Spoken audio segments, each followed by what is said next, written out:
उमर साईं फरमायो अब ये ज़ालूं हिन असांजे कपड़नि धोअण जे लाइ मुफ़्त जूं धोबियाणियूं, असांजे मानी पचाइण जे लाइ मुफ़्त जूं असांजूं बोरचानियूं आहिनि, असांजे ॿारनि खे निपाइण वॾो करण पालण खाराइण पीआरण जे लाइ मुफ़्त जूं दायूं आहिनि,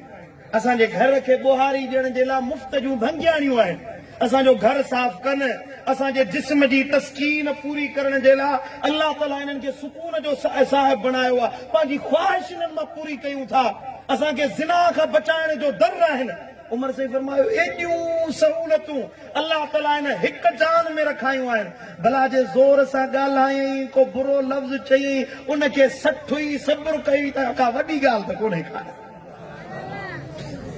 हेॾियूं सहूलतूं हुजनि, हिकिड़ी जे तकलीफ़ मिले त उनखे सब्र सां सहणो आहे।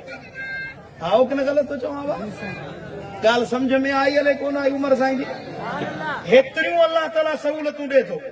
तव्हां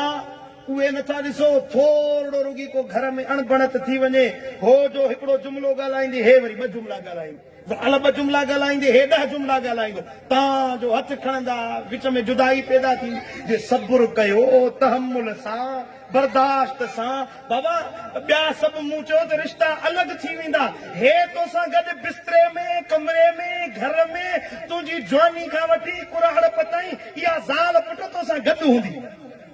इन जो अलहदगी जो को सबब ई न आहे,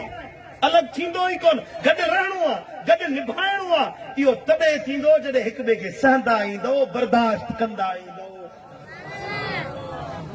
इहे ॻाल्हियूं मिड़ी दुखियूं आहिनि तॾहिं सुभाणे अलाह निकिरे वञे थी।